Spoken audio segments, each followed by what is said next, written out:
Hello hello भाइयों, स्वागत है आपका आज के नए वीडियो में। आज हम लोग पढ़ने जा रहे हैं इंटरनेशनल लॉ का एक और इम्पोर्टेंट टॉपिक, जो कि है लोक राष्ट्रीय। जो कि क्या है हम लोग का लोक अंतरराष्ट्रीय विधि। क्या बताना हम लोग को, लोक अंतरराष्ट्रीय विधि में निजी अंतरराष्ट्रीय विधि की परिभाषा कीजिए और दोनों में भेद स्पष्ट करना। लोक अंतरराष्ट्रीय विधि और निजी अंतरराष्ट्रीय विधि के में दोनों के बारे में परिभाषा बतानी है, उनके दोनों के बीच में डिफरेंस भी हमें बताना। शुरू करते हैं लोक अंतरराष्ट्रीय विधि, लोग पब्लिक इंटरनेशनल लॉ कहते हैं, उसकी परिभाषा को कि लोक अंतरराष्ट्रीय विधि जो पब्लिक इंटरनेशनल लॉ कहते हैं, जिसे अक्सर केवल अंतरराष्ट्रीय कानून भी कहा जाता है। इसे इंटरनेशनल लॉ अभी तक जो हम लोग पढ़ रहे हैं, जो का सब्जेक्ट है, राज्यों, स्टेट्स और अंतरराष्ट्रीय संगठनों जिसे हम लोग इंटरनेशनल ऑर्गेनाइजेशन जैसे अंतरराष्ट्रीय संस्थाओं के बीच के संबंध को नियंत्रित करने वाले नियमों और सिद्धांतों का एक समूह है। लोक अंतरराष्ट्रीय विधि यानी पब्लिक इंटरनेशनल कहा है, जिसे अक्सर हम लोग केवल अंतरराष्ट्रीय विधि यानी कानून भी कहा जाता है, जैसे राज्यों यानी स्टेट्स और अंतरराष्ट्रीय संगठन यानी इंटरनेशनल ऑर्गेनाइजेशन जैसे अंतरराष्ट्रीय संस्थाओं के बीच के संबंध को नियंत्रित करने वाले नियमों और सिद्धांतों का एक समूह है। मुख्य विषय इसका क्या होता है? प्राइमरी सब्जेक्ट इस संप्रभु राज्य यानी सॉवरेन स्टेट्स के बारे में ये बात करता है। प्रकृति क्या होती है? मुख्य रूप से सार्वजनिक हित यानी पब्लिक इंटरेस्ट और राज्यों के बीच शक्ति और सहयोग के वितरण से संबंधित है। यह देशों को एक दूसरे के साथ कैसे बातचीत करनी चाहिए, इसकी रूपरेखा तैयार करता है। ठीक है, समझ में आ गया। आगे देखते हैं कि उदाहरण इसमें संधि कानून, समुद्री कानून, राजनयिक संबंध, मानवाधिकार कानून, युद्ध के नियम जिसे हम लोग IHL कहते हैं, और संयुक्त राष्ट्र चार्टर के नियम भी इसके अंतर्गत आते हैं। निजी अंतरराष्ट्रीय विधि क्या होती है? हम लोग प्राइवेट इंटरनेशनल लॉ कहते हैं, कि जो निजी अंतरराष्ट्रीय विधि यानी प्राइवेट इंटरनेशनल लॉ, जिसे कानूनों का टकराव कॉन्फ्लिक्ट ऑफ लॉज भी कहा जाता है। जो निजी अंतरराष्ट्रीय नियम होता है या जो विधि होती है, उसे कानूनों का टकराव या कॉन्फ्लिक्ट ऑफ लॉज भी कहा जाता है। उन नियमों का समूह है जो किसी अंतरराष्ट्रीय तत्व यानी जो फॉरेन एलिमेंट्स वाले निजी कानून जैसे अनुबंध, विवाह, तलाक, संपत्ति के मामलों में लागू होने वाले कानून, एप्लीकेबल लॉ और न्यायिक क्षेत्राधिकार जुरिडिक्शन के निर्धारण करते हैं।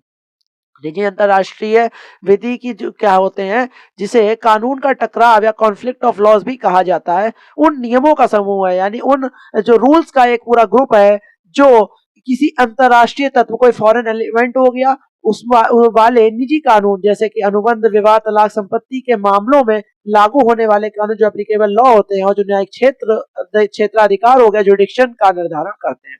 इसमें मुख्य विषय कौन कौन से होते हैं? व्यक्ति इंडिविजुअल होता है और निगम या कॉर्पोरेशंस होती हैं। इसकी प्रकृति क्या होती है इस वाले विधि की? इसका उद्देश्य विभिन्न राष्ट्रीय कानूनी प्रणालियों के बीच उत्पन्न होने वाले टकरावों को हल करना है, और यह बताता है कि अंतरराष्ट्रीय प्रकृति के निजी विवाद को किस देश के न्यायालय में सुना जाना चाहिए और उस पर किस देश का कानून लागू होना चाहिए। ठीक है, इसका उदाहरण देख लेते हैं। यदि भारत में एक भारतीय नागरिक का विवाह एक अमेरिकी नागरिक से हुआ है, यदि भारत में एक भारतीय नागरिक का विवाह एक अमेरिकी नागरिक से हुआ है और वे यूके में तलाक के लिए आवेदन करते हैं, और वे क्या करते हैं? यूके में जाके लंदन में तलाक का आवेदन करते हैं, तो तलाक का फैसला किस देश के कानून यानी भारत के आधार पे होगा, अमेरिका के आधार पे होगा, यूके के तहत होगा?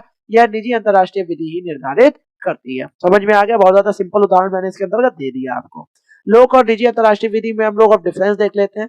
इन दोनों प्रकार की विधियों के बीच का भेद विषय या सब्जेक्ट मैटर, विषयों, सब्जेक्ट, स्रोत और प्रवर्तन एनफोर्समेंट के आधार पर ही स्पष्ट होता है। भेद का आधार देखते हैं। ठीक है, भेद का आधार देखते हैं। इधर होगा हम लोग का लोक अंतरराष्ट्रीय विधि और एक हम लोग का निजी अंतरराष्ट्रीय विधि। हम लोग के भेद के आधार है। विषय क्या है इसमें? संप्रभु राज्य अंतरराष्ट्रीय संगठन जैसे UN इसके अंतर्गत होते हैं, और व्यक्तिगत होता है व्यक्ति, निगम और अन्य निजी संस्थाओं के अंतर्गत ये देखा जाता है। क्षेत्र इसका क्या है? राज्यों के बीच के सार्वजनिक संबंध, शांति, युद्ध, राजनयिक को ये कंट्रोल करता है, और व्यक्तियों के बीच के निजी संबंध जिनमें अंतरराष्ट्रीय तत्व है, जैसे विवाह हो, अनुबंध, संपत्ति है, जो भी चीज है वो इसको कंट्रोल करता है निजी अंतरराष्ट्रीय विधि।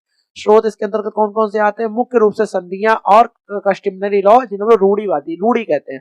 ठीक है, और मुख्य रूप से राष्ट्रीय कानून जैसे कि नेशनल लॉज हो गए, संधियां हो गई जैसे हैग कन्वेंशन हो गया, और राष्ट्रीय न्यायालयों के निर्णय इसके अंतर्गत आते हैं।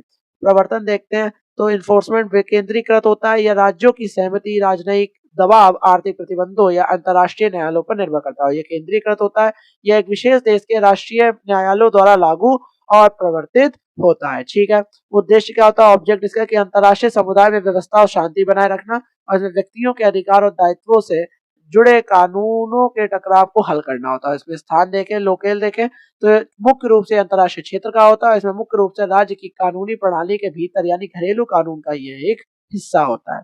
रेफरेंस देख लेते हैं केस लॉस का। पहला होगा लोक अंतरराष्ट्रीय विधि का उदाहरण देखें तो नोते बोहम, एक नोते बोहम मामला था लोक अंतर्राष्ट्रीय विधि का उदाहरण में देखें, नोतेबोहा में केस था 1955 का। तो इस मामले में अंतर्राष्ट्रीय न्यायालय, जिसे आईसीजे भी कहते हैं, ने राजनयिक संरक्षण से डिप्लोमेटिक प्रोटेक्शन के लिए राष्ट्रीयता के नियम को स्पष्ट किया, नेशनलिटी के नियम को स्पष्ट किया। और यह मामला सीधे तौर पर दो राज्यों यानी लिक्टेनस्टीन और ग्वाटेमाला के बीच का था, जो जो राज्यों के अधिकारों और दायित्व से संबंधित है। इस प्रकार का यह लोक अंतर्राष्ट्रीय विधि का एक उत्कृष्ट उदाहरण है। और निजी अंतर्राष्ट्रीय विधि का उदाहरण देखते हैं कि भारतीय न्यायालयों में डिक्री का प्रवर्तन होता है। यदि अमेरिका में किसी व्यापारिक अनुबंध पर एक डिक्री पारित होती है, ठीक है, कोई डिक्री पारित हो गई अमेरिका में, और उस डिक्री को भारत में लागू कराना हो, और उस डिक्री कोई पर्टिकुलर क्या हो, भारत में लागू करना रहा हो, तो भारतीय निजी अंतर्राष्ट्रीय विधि के नियम पर यह निर्धारित करेंगे कि क्या अमेरिकी न्यायालय के पास उचित क्षेत्राधिकार है, जुरिडिक्शन था,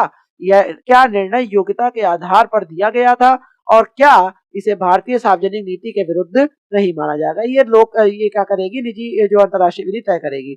और यह घरेलू न्यायालयों में क्या होता है, कानूनों के टकराव को हल करने का मामला है। और संक्षेप में बोले तो लोक अंतर्राष्ट्रीय विधि राज्यों के बीच के नियमों, हॉरिजॉन्टल लॉ से संबंधित है, क्योंकि निजी अंतर्राष्ट्रीय विधि अंतर्राष्ट्रीय विवादों वाले व्यक्तियों के लिए किस देश का कानून लागू होगा, वर्टिकल लॉ, जिसे हम लोग डोमेस्टिक एप्लीकेशन भी कहते हैं, इससे संबंधित है। समझ में आ गया। और यहाँ पे हम लोग का ये दोनों टॉपिक समाप्त हो गए।